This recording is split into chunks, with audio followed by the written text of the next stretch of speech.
Hit TV YouTube channels లో మీ వ్యాపార ప్రకటనలకు మరియు ప్రమోషనల్ ఇంటర్వ్యూస్ కోసం వెంటనే సంప్రదించండి.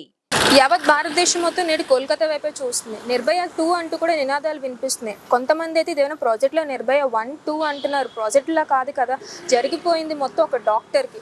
ప్రాణాలు నిలబెల్సిన డాక్టరే ఇలాంటి ప్రాణాలు కోల్పోయే నిస్సహాయ స్థితిలో ఉన్నారు అంటే ఆమె 40 నిమిషాల పాటు ఎంత నరకయాతన అనిపించిందా అంటూ కూడా ప్రతి ఒక్కరు ప్రశ్నిస్తున్నారు. ఈరోజు నీకా నాకా జరిగిందని కాదు, ప్రతి ఆడపిల్ల నిల్చోవాలంటూ కూడా ప్రతి యూనివర్సిటీలు, ప్రతి కాలేజీలు, ప్రతి డాక్టర్, నార్మల్ ఎంప్లాయీస్ అందరూ కూడా ఆ అమ్మాయి వెనక నిలుస్తున్నారు. ఇలాంటి కీచకులు ఖచ్చితంగా హ్యాంగ్ చేయాలంటూ కూడా ప్రశ్నిస్తున్నారు. ఇదే కాకుండా ఆ అమ్మాయి జరిగిన ఇన్సిడెంట్ బ్రీఫ్గా చూసుకుంటే మాత్రం ఆ అమ్మాయి పెల్విక్ పార్ట్ ఏదైతే ఉందో అది బ్రేక్ అయిపోయింది అండ్ 2 కాళ్ళు కూడా 90 డిగ్రీస్ వరకు తిరిగాయి.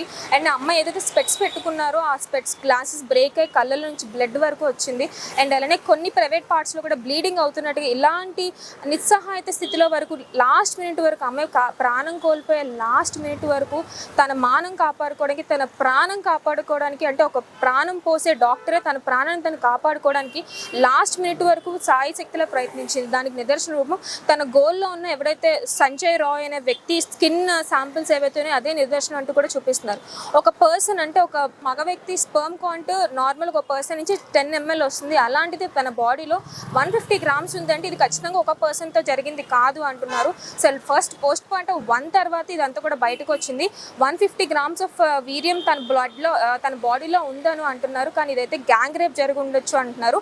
దీని వెనకాతలు ఏంటంటే ప్రిన్సిపల్ హస్తం కూడా ఉంది అంటున్నారు. సో దీని ప్రకారం కోల్కతా వాళ్ళు ఎవరైతే ఉన్నారో స్టూడెంట్స్ అందరూ కూడా రాజీనామా చేయాలన్నారు. కానీ వితిన్ సెకండ్స్లో, within span of minutes and హార్స్లోనే తనకి నేషనల్ దీని కింద రావడం కూడా ఒక అనుమానాస్పదంగానే మారుతుంది. బట్ ఏదేమైనా సరే కోల్కతా ఇన్సిడెంట్ అమ్మాయి విషయంలో చూసుకుంటే ప్రాణం నిలబెట్టాల్సిన డాక్టర్ ఇలాంటి స్థానంలో ఉంది అంటే నార్మల్ అమ్మాయికి ఎక్కడ రక్షణ ఉంటుంది? చిన్న లేదు, పెద్ద లేదు, ముసలి లేదు, ముతక లేదు, ప్రతి ఒక్కరు కూడా ఇలానే చూస్తున్నారు. మరి ఇంకెక్కడ స్వతంత్రం వచ్చినట్టు అంటూ కూడా ప్రశ్నిస్తున్నారు. నేడు ఇదే నేపథ్యంలో చూసుకుంటే కోల్కతాలో కాకుండా బెంగళూరులో ప్రతి ఒక్క సిటీలో కూడా నిరసన విధిస్తున్నారు. సో నేడు ఆంధ్ర యూనివర్సిటీలో కూడా ర్యాలీ నిర్వహించారు. ప్రతి ఒక్క అమ్మాయి కూడా దీంట్లో పాల్గొంటున్నారు. ఒకసారి దాని అసలు ఏమంటున్నారు ఏంటో చూద్దాం.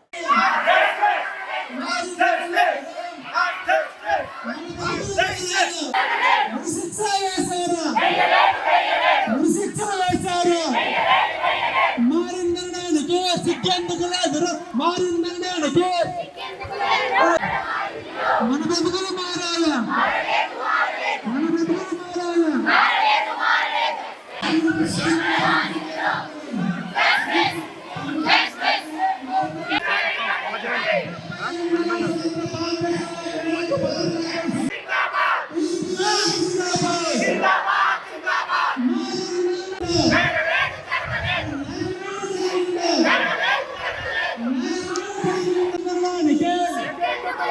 హిట్ టీవీ యాప్ ని డౌన్లోడ్ చేసుకోండి. ఇందులో short news, live news, entertainment movies అన్ని అవైలబుల్ గా ఉన్నాయి. Please download hit TV app. Hit TV app. Hit TV app ని ఫ్రీగా డౌన్లోడ్ చేసుకోండి.